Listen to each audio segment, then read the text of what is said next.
Hi guys, welcome back to Aloe and Clover. If you already are a subscriber, I just want to thank you so much for believing in me and supporting me. If you have not already subscribed to my channel, please do so, because I do post videos every Tuesday at 9 a.m. And I do think that you'll love it because I do post on various topics, parenting, cooking, DIY, as well as inspiration. So please come back and join our channel. So today I'm going to be talking about Memorial Day.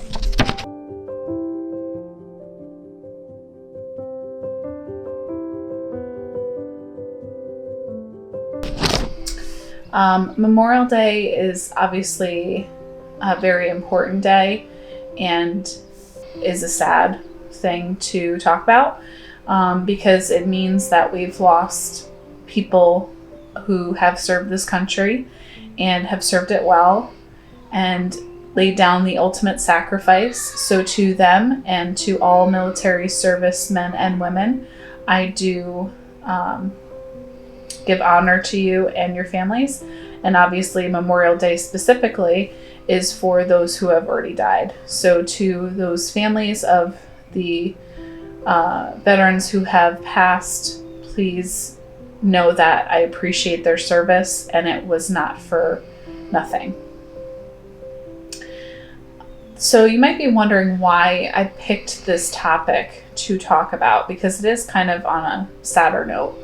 So obviously with the situation that we are in currently with this pandemic, there is a lot of grief, there's a lot of feelings of loss, and there's a lot of feelings of negativity. So this is a way to at least process the negative emotions that come with grief and to hopefully increase the healing process for those who have been affected. So we're going to get right into it. And so these are some ideas on how to commemorate or memorialize a loved one that you specifically have lost. And again, this is in remembrance and observation of Memorial Day. So the first way you can commemorate a family member that's loved and lost is a picture of them, and you can light a candle. This is just a way to not forget them. The other way that you can do this is through a memory book or a photo album specifically. A memory book would be more like different tangibles, not just photos. So maybe it's a piece of their clothing, maybe it's a piece of their uniform, maybe it's a piece of a letter that they wrote to you or you wrote to them. So it could be many different things for the memory book. I do encourage you to find what works for you and to roll with that.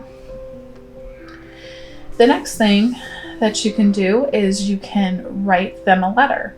So as if they are sitting with you, or as if they can read the letter upon delivery. Write it to them in present time and how you feel about things, and maybe some things that you wish you had said to them before you had lost them. Maybe it's write them a song. Maybe you're a musician, so maybe it's something that you can put into a song. This is obviously something that I truly think is super powerful, or a poem. So maybe you're a poet and you can put it into that type of beautiful language. So whatever works for you. And then you can choose, if you want to burn this letter, so that maybe there's words that you don't want other people to read if they stumble upon it. Or maybe it's just a way of helping you to let go of that feeling or those negative feelings. Maybe you feel regret, maybe you feel upset that you didn't get to see some of the things that you really wanted to. So that's another thing that you can do. And maybe you want to do something like with their family or a friend of theirs that would commemorate them. Maybe you go to their favorite movie. Maybe you watch an old family video at home. There's a lot of different options with that. So that's something also that you can do. So maybe this person, because they were serving our country, or you lost them in some other tragic circumstance, maybe you do that in their memory as you go to their favorite place or a place they've always wished to go to. The next thing that you can do is you can cook their favorite food. What did they enjoy eating? I really truly believe that food connects people.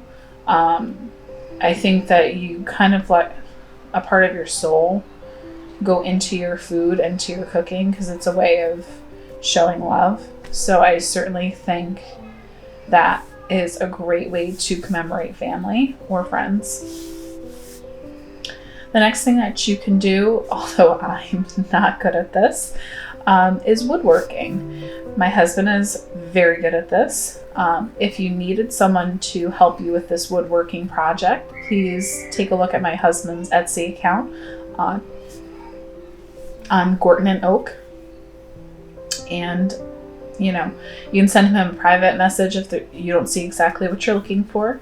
And he can help maybe create something with wood that is a lasting piece. Maybe it's a family piece that, sticks in your family for now until whenever.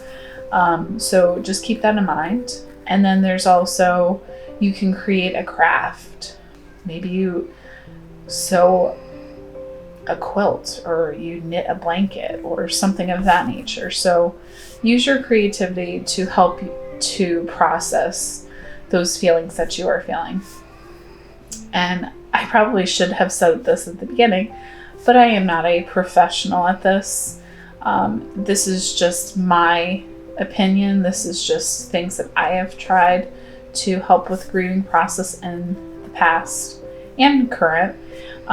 So just take it with a grain of salt and, just use what works for you. Name a star. So name a star. There's tons of websites that you can use to do this with. And you pay a small fee, and basically you can name the star after that person. So that's an option. Or you could adopt a highway, make a donation to the transportation system.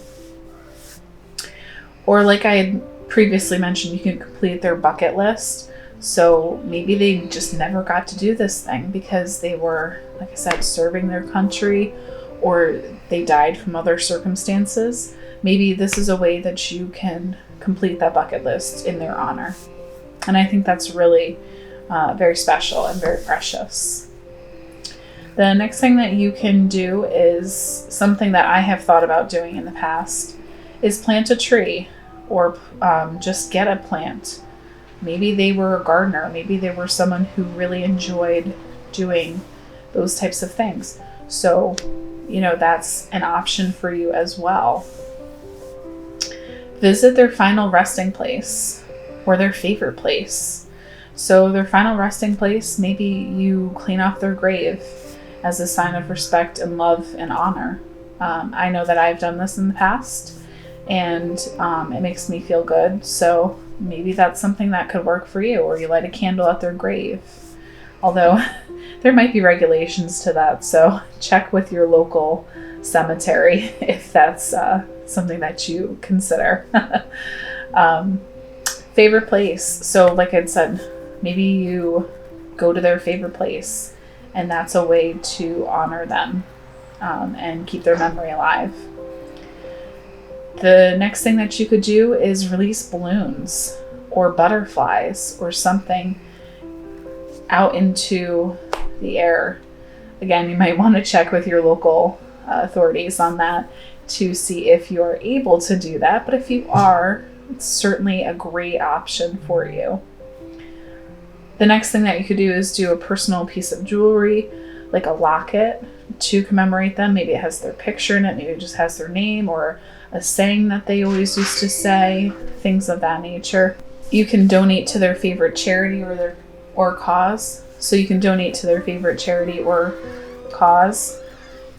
So maybe they were a big philanthropist and they really had a heart for children who are young and sick. So maybe you donate to St. Jude. Maybe you make that an annual thing.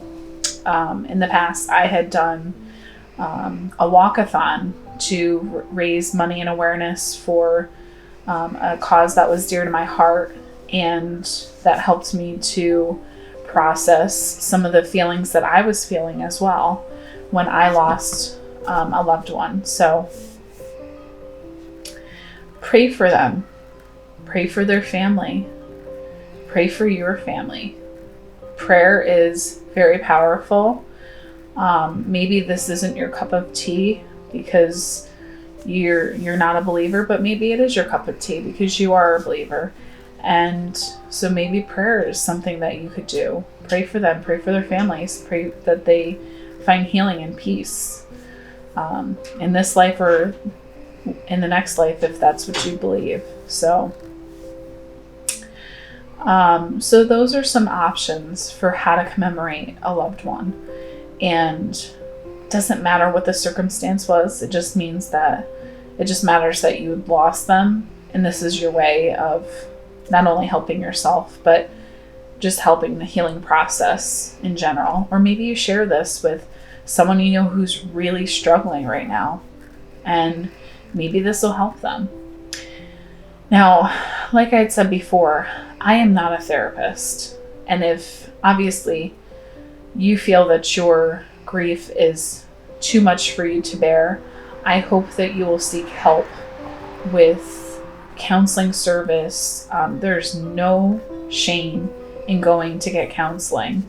So if you feel like you are drowning in grief and drowning in sadness, I strongly encourage you to go and get some counseling or get some help from a medical professional, someone who can help you process this in a healthy and healing way. So I hope that this was helpful. And if you could, put in the comments different ways that you've memorialized your loved ones in the past. And if there's any ideas that maybe I didn't mention, please feel free to share them. Maybe I'll make a follow-up video for this. And I hope that Memorial Day is a day that you will look back on and show appreciation for those who have died, and observe what the holiday was actually for. So for all of you who are tuning into this, please give me a like or a thumbs up if you felt that this was helpful. And don't forget to subscribe. So I would really appreciate the support, and the more you support me, the more I'm able to share more videos with you on different topics that I feel are important. And if you have any ideas for topics that you'd like me to cover, I'm happy to consider those options. And I hope that you have a great weekend. Stay tuned for more at Aloe and Clover. Have a great day, guys. Bye.